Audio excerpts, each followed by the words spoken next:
Everyone, financial year 2024-25 के capital gain पर आपको कितना टैक्स पे करना होगा, चलिए उसके बारे में डिस्कशन कर लेते हैं।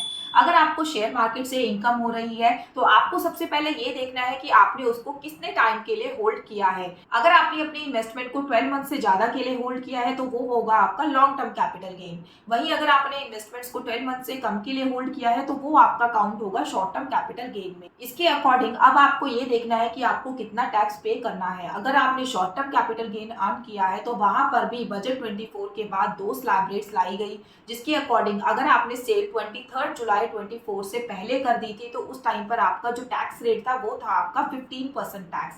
इससे इस डेट से पहले अगर आपने सेल की है तो आपको पे करना होगा 15% टैक्स। वहीं अगर आपने 23 जुलाई 24 के बाद अपने शेयर्स को सेल किया है तो उस पर आपको पे करना होगा 20% टैक्स।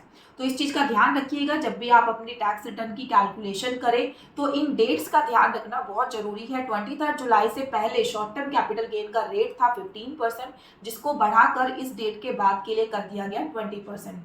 वहीं अगर मैं लॉन्ग टर्म कैपिटल गेन की बात करूं तो लॉन्ग टर्म कैपिटल गेन में भी फर्दर इस डेट के अकॉर्डिंग डिवीजन किया गया।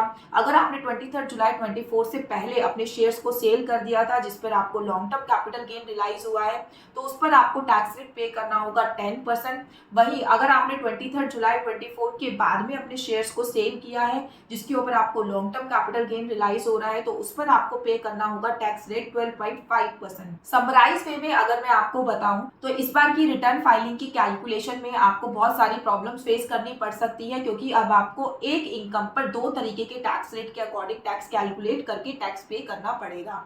इसके अलावा एक गुड न्यूज भी है आपके लिए। अगर आप पहले long term capital gain earn करते थे तो आपको 1 लाख रुपीज तक की एग्जेम्पशन दी जाती थी, जबकि फाइनेंशियल ईयर 2024-25 के लिए इस एग्जेम्पशन को बढ़ाकर 1.25 लाख रुपीज कर दिया गया। अब आपको 1.25 लाख कोई भी टैक्स पे करने की जरूरत नहीं है। यही नहीं, अब आप ITR 1 एंड ITR 4 के थ्रू अपनी कैपिटल गेन की रिटर्न को फाइल कर सकते हैं अगर आपका long term capital gain 1.25 lakh rupees तक है तो। इसी तरीके की वैल्यूएबल वीडियोस के लिए टैक्स बूथ को लाइक एंड सब्सक्राइब करना ना भूलिएगा। Thank you.